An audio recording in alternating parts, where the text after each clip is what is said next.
그 영화 같은 데 보면 신부님들이 되게 멋있게 테마 활동 같은 거 하시잖아요. 아, 그렇죠. 맞아. 혹시 멋있게 사죠. 네, 되게 신부님도 멋있게. 테마 활동 하시는 신부님들이 계신지 궁금. 네, 그럼요, 있습니다. 그래서 오, 있어. 그럼요. 예, 그러니까 요즘 말로는 구마라고 네. 이야기를 하는데요. 엑소시스트. 그 구마 사제는 아무나 될 수 있는 거는 아니고요. 네. 예, 주교님들이나 교황님이 임명하신 특별한 능력이 있는 분들이 이제 구마 사제로 활동을 하고요. 그래서 내가 구마 사제라고 떠벌릴 수는 없습니다.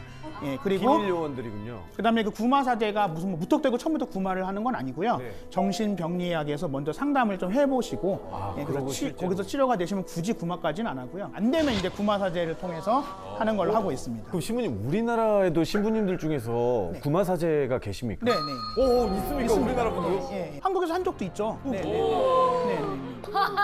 우리나라 그 역사가 얼마 안 된 나라가 아닙니다. 예, 기구한 역사 안에, 네, 네, 네. 너무 신기해. 천주교는 이제 유일신 종교라고 합니다. 그래서 세계의 유일신 종교가 크게 유다교, 그다음에 그리스도교, 그다음에 이슬람교가 있는데요. 이 한 분이신 하느님은 특별히 이슬람교나 유다교는 유일신 하느님은 유일신의 형태로만 계시는데 그리스도교에서는 삼위일체이신 하느님으로 있다고 이야기를 합니다. 그래서 성부 하느님, 성자 예수님, 그다음에 성령 하느님. 그래서 천주교 신자들이 성호경을 그을 때 성부와 성자와 성령의 이름으로 하는 이유는 그래서 그렇고요. 이 세 위격을 가지고 있는 하느님이 한 몸이다. 이게 이제 삼위일체교리인데 물의 화학 기호가 뭐죠? H2O. H2O, 그죠? 물이 액체이던 기체이던 고체이던 화학 기호는 변하지 않습니다. 그죠? 근데 보여지는 모습은 다르죠. 물이고 얼음이고 수증기고. 그래서 한 분이신 하느님이 사람이 보는 관점에 따라서 다르게 보이신다라는 게 삼위일체 교리입니다. 그래서 하느님이 하시는 역할은 다른 것 같지만 다른 것처럼 보이지만 핵심적인 건 똑같은 건데요. 성부 하느님은 창조주입니다. 그리고 성자 예수님은 구세주. 그리고 이제 성령 하느님은 협조자라고 이야기를 하는데요. 그래서 성령 하느님 할 때 그 영이잖아요. 가장 선한 영의 하느님께서 우리를 이끌어주고 계신다라고 이야기를 하고 있고 그것을 삼위일체 교리라고 말씀드릴 수 있겠습니다. 삼일체가 천주교예요. 네. 그래서 이제 아주 오래된 성당 그리고 아주 어마어마한 성당에 가면 뭔지 모르는 경외감이 들잖아요. 제가 이제 소개시켜드릴 곳은 세계에서 가장 큰 성당, 지상의 영적 지도자라고 하는 교황님이 계시는 곳이고 가톨릭 교회의 총본산이며 역사적으로, 예술적으로, 종교적으로 문화유산 같은 곳이기 때문에 바티칸에 있는 성 베드로 대성당에 대해서 말씀을 드릴 겁니다.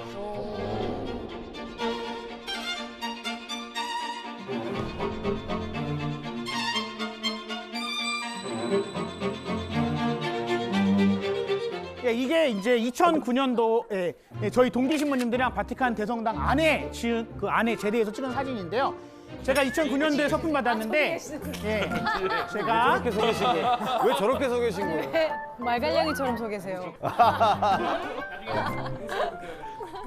바티칸 대성당은 그 로마 시내에 7개의 언덕이 있습니다. 네. 그 7개의 언덕 중에 하나의 언덕의 이름이 바티카노 언덕이었는데 바티카노 언덕 위에 지은 성당이다 그래서 바티칸 대성당이 되는 겁니다. 그래서 바티카노 언덕은 원래 로마의 황제였던 네로가 그리스도인들을 처형해야 되는데 어떤 날은 사자밥으로도 주고 아니면 자기들끼리 검투를 시키기도 하고 아니면은 십자가에 못 박아서 죽는 모습을 구경하고 그렇게 하던 곳 자리 위에 지어진 곳이 바티카노 성당이 되도록 하겠습니다.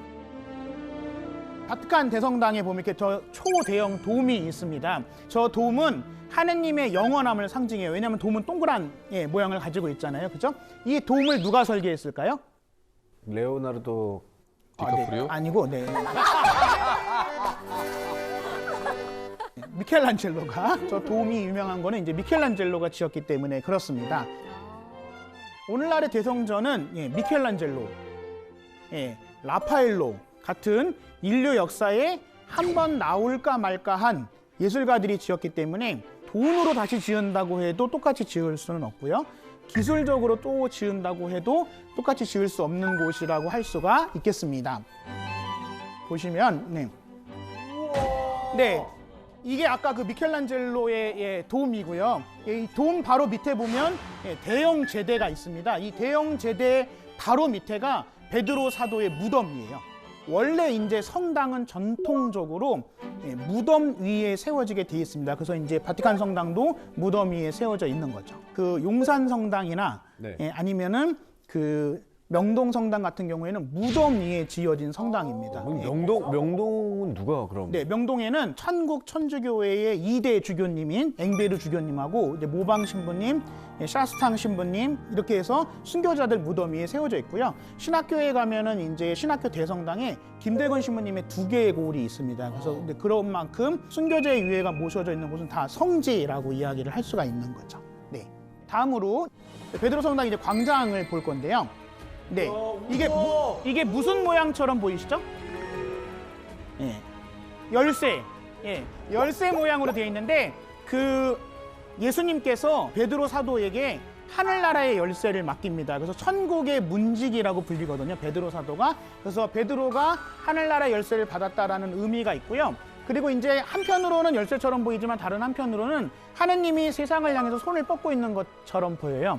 그죠? 그래서 하느님이 세상을 품고 있다라는 의미도 보이는 것이 이 베드로 성당 대광장이 되도록 하겠습니다. 그리고 이 많은 분들이 교황님을 언제 가면 볼 수 있냐 이런 질문을 하시는데 높으셔서 아무나 못 보는 게 아니고요. 무지하게 바쁘셔서 아무도 못 만납니다. 농담 반 진담 반으로 교황님이 10년 후까지 스케줄이 잡혀 있다고 이야기를 하거든요. 어쨌든 교황님을 정기적으로 볼 수 있는 거는 물론 이건 스케줄이 없을 때입니다. 뭐 그때 간다고 항상 계시는 게 아니라 수요 일반 아련이라고 해서 매주 수요일 날 오전 10시에 가면 교황님을 볼 수 있고요. 매주 주일 날 12시에 가면 교황님이 집무실 창문을 열고 삼정기도를 하고 사람들한테 좋은 말씀을 하는 시간을 가지게 됩니다. 근데 아까 제가 보여드렸던 제 성지순례 갈 때는 교황님께서 외국 출타 중이셨어요. 그래서 제가 교황님을 보지는 못했는데 천주교 신부인 저도 교황님을 못 봤는데 스님이 교황님을 보신 게 아니라 교황님과 사진도 찍었어요. 네. 그래서 스님이 교황님과 찍은 사진을 스님을 한번 찾아보세요. 여기 스님 어디 계실까요? 지금 머리부터 보게 되는데요. 그렇죠. 머리부터 봐야 돼요. 네. 일단 의상, 두 번째 의상. 아 저기 네네. 이게 무슨 일이야 이게? 2022년에 카자흐스탄에서 열리는 세계 전통 종교 지도자 대회라는 4년마다 열리는데 제가 한국 대표로 이제 저는 참석을 했었고 제가 이 사진을 찍고 신부님께 자랑을 했었거든요. 나 봐라. 나 찍었다. 나 교황님하고 찍었다. 그 사진. 보지도 못했는데. 네, 이 사진 보시면 지금은 이제 뭐 그렇진 않지만 예전에는 사제가 교황님을 서서 볼 수가 없거든요. 무릎을 꿇고 항상 교황님한테는 근데 스님은 서 계십니다.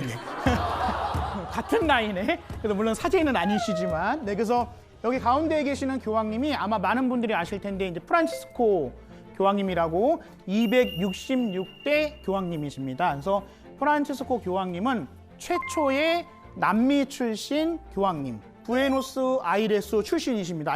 아르헨티나의 수도.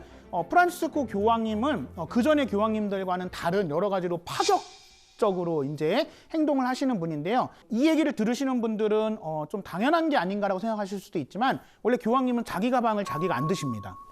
왜? 근데 누가 들까요? 수행께서. 비서가 있죠. 사제, 비서 신부가 있는데 교황님은 본인 가방을 본인이 들고 다니시고 그다음에 한국에 오셨을 때 2014년에 한국에 오셨었거든요. 보통 이제 교황님들 오면 벤츠 아니면 BMW 방탄유리 뭐 이런 건데 교황님은 소울을 이제 개조를 해서 이제 교황님이 한국에 왔을 때 그 소울 자동차를 타셨고 교황님은 로마에서도 지하철이나 버스 타고 다니십니다. 전용차 거의 안 타시고 혼자 다니시고요. 그다음에 이제 이 베드로 대성전에서 화려한 교황님 전용 궁전이 있는데 여태까지 교황님들은 다 교황님 궁전에서 사셨지만 프란치스코 교황님께서는 마르타의 집이라고 로마에 놀러 오는 신부님들 가는 게스트하우스가 있어요. 그 게스트하우스에서 일반 사제들하고 똑같이 사시고 그 교황님 궁전에서 사시지 않고요. 엄청 소탈하시고 겸손하신 교황님이라고 할 수 있습니다. 저 신부님 갑자기 문득 이런 궁금증이 생겼는데요. 교황님께서도 고해 성사를 하시나요? 네. 교회 성사는 모든 사제의 의무입니다. 그러니까 교황님이라고 안 하진 않고요. 그럼 교황님 누구한테 해요? 보통 사제에게.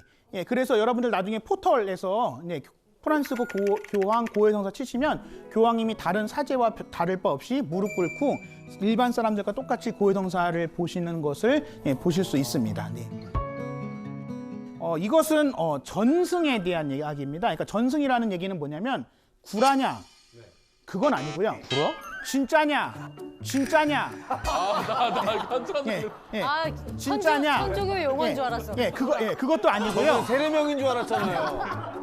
사실이라고 많은 신자들이 믿어서 여러 가지 기적들을 체험한 거기 때문에 이게 꼭 구라냐 진짜냐라고 말할 수는 없지만 여러 가지 전승에 대한 것이 있는데 그 로마의 바티칸의 대성전에 여러 유물들이 있지만 그래도 유명한 거는 천주교 신자들은 다 아시는 십자가의 길, 예수님의 고난의 길 14처가 있는데 그중에 6처가 베로니카 성녀가 예수님의 얼굴을 닦습니다. 그래서 그 베로니카 성녀의 수건에 예수님의 얼굴이 묻어나 있습니다. 근데 그거를 예수님의 얼굴인지 어떻게 할까요? DNA. 예수님의 DNA는 수집할 게 없습니다. 부활하셨지. 네. 그래서 토리노 성이라는 게 있는데요. 예수님을 묻었을 때 예수님의 시신을 수습한 옷, 그게 성스러운 옷인데 그게 그 토리노의 성의에 있는 얼굴과 이 베로니카 수건에 있는 예수님의 얼굴이 똑같습니다. 그래서 이게 예수님의 얼굴일 것이다. 그렇다라고 이야기를 하고요. 그 다음에 이제 박해받던 그리스도교가 로마의 국교가 되게 되는데 그게 콘스탄티누스 대제라는 사람을 통해서 되게 됩니다. 이 콘스탄티누스 대제의 어머니 때문에 콘스탄티누스 대제가 신자가 되는데 그 어머니가 성녀 헬레나라는 분입니다. 근데 그 성녀 헬레나라는 분이 서기 320년에 그리스도교 신자 중에서는 최초로 예루살렘의 성지순례를 가게 돼요. 근데 300년 동안 방치되어 있던 예수님의 죽음에 관련된 그 여러 곳에서 이제 베로니카의 수건이라든지 아니면 예수님의 십자가의 조각이라든지 예수님을 찔렀던 창의 조각들 뭐 여러 가지 성물들을 가지고 오게 되고 가지고 온 것 중에 하나가 바로 예수님의 십자가 조각인데 근데 그게 시간이 오래 지났으니까 그리고 거기 이제 예수님만 처형당한 게 아니라 수많은 사람이 십자가형을 받았을 거 아니에요. 그러면 어느 게 예수님의 십자가인지를 예수님이 지셨던 십자가인지 알까요? 그건 모르는데. 피? 아니 이제 피가 여러 사람께 묻어 있죠. 그렇죠. DNA. 피 없이 죽을 수는 없어요. 네네. 제가 사과 드린다고 몇 번. 네. 그래서 헬레나 성녀가 했던 거는 뭐였냐면 이미 죽은 사람들 시신을 십자가 조각 위에 올려보는 겁니다. 십자가 조각 위에 올려보는. 피가 뭉쳐지는. 아니 죽은 사람을 시신을 올려놓는다고요. 십자가 조각 위에. 십자가 조각 위에 올려놨는데 그 중에서 한 젊은이가 부활하게 돼요. 살아나게 돼요. 그래서 이게 예수님의 십자가 조각이다라고 이제 인정을 해서 그게 이제 바티칸에 있는 성당에 묘소지게 되는 거죠. 그래서 아까 제가 말씀드린 것처럼 구라냐 진짜냐보다는 그 신앙심에 있다라고 이야기를 합니다. 이제 예수님께서 본시빌라도라는 총독 때에 십자가에 못 박혀 돌아가게 되는데 죽었는지 안 죽었는지 확인하려면 십자가를 내렸다가 다시 올리면 제일 편하거든요. 근데 내렸다가 올리면 힘들잖아요. 옆구리를 창으로 찔러가지고 피를 나오게 하면 어차피 말라 죽습니다. 근데 이제 예수님의 옆구리를 찔렀던 사람이 전승에 의하면 로마 군인 롱기누스라는 사람이었는데 창으로 찔렀을 때 그 순간에 눈이 멀어요. 그 후에 그 사람의 식구들이 그 창 조각을 가져오게 되거든요. 근데 그 창 조각에 있는 피가 이제 롱기누스의 눈에 다시 떨어지면서 롱기누스가 다시 시력을 회복하게 됩니다. 그래서 그 롱기누스가 그 체험을 통해서 자기가 그리스도인이 되고요. 예수님처럼 나중에 십자가에 못 박혀 죽게 됩니다. 그래서 이제 롱기누스가 성인이 되거든요. 그래서 바티칸 대성전에 가보시면 창을 들고 있는 사람이 있는데 그 창을 들고 있는 사람이 바로 그 롱기누스 성인이 되도록 하겠습니다. 그래서 역사적으로 이 예수님의 십자가 창을 가지고 있는 사람이 엄청난 권력을 누릴 거다라고 해서 서유럽의 웬만큼 이름께나 나오는 사람들이 그 창을 소유하려고 했었고 심지어는 나폴레옹도 그 창을 소유하려고 했었지만 나폴레옹은 끝내 얻지 못했고요. 그 창 중에 일부가 그 당시에 유럽에서 가장 강력한 왕가였던 합스부르크 왕가의 비엔나 박물관에 있었는데요. 그걸 이제 2차 대전을 일으킨 히틀러가 가져가게 됩니다. 예, 그래서 이제 히틀러가 뭐 유럽을 정복하게 됐다라는 뭐 그런 뭐 야사 같은 얘기도 있고요. 히틀러가 멸망한 다음에는 다시 이제 오스트리아의 비엔나에 있는 합스부르크의 왕가의 박물관에 옮겨지게 됩니다. 그래서 이제 베드로 대성전에는 그렇게 예수님과 관련된 여러 가지 유물들이 있고요. 다음으로 제가 말씀을 드릴 거는 한국 사람들한테 굉장히 각별한 건데요. 이 갓쓴분이 누굴까요? 예, 성 김대건 안드레아 신부님인데 한국인 최초의 신부님입니다. 사제가 되고 1년 만에 박해받고 돌아가시게 되는데요. 이 바티칸의 외벽에 보면은 여러 유명한 성인들을 조각을 해놓는 게 있는데요. 그 비어있는 곳이 곳곳에 있거든요. 근데 이 비어있는 곳곳에 작년이 김대건 신부님 탄생 200주년이었습니다. 그래서 김대건 신부님의 성상을 저곳에 모셨으면 좋겠다라고 한국인 최초의 교황청 장관인 유흥식 추기경님이 프란치스코 교황님께 건의를 해서 곧 바티칸 외벽에 세워지게 될 거고요. 저 팔 벌리고 있는 거는 뭐 보통 사제가 미사할 때의 모습이기도 하지만 마찬가지로 하느님의 백성을 포용한다라는 그런 의미가 되겠습니다. 그런 것들을 보시면 되는데 기본적으로 성당은 사람들에게 마음의 평화를 주는 곳이잖아요. 신자에게만 주고 말면 안 되겠죠. 그죠? 신자 아닌 분들에게도 마음의 평화가 주어져야 되는데 또 모든 그리스도교 신자들은 자기들의 신앙에 만족하고 자기들만 행복한 게 아니라 세상에 있는 모든 사람들에게 선한 영향을 행사하는 게 기본적인 의무라고 생각을 하고요. 그게 예수님께서 이 땅에 오셨던 본질적인 목적이라고 생각을 합니다.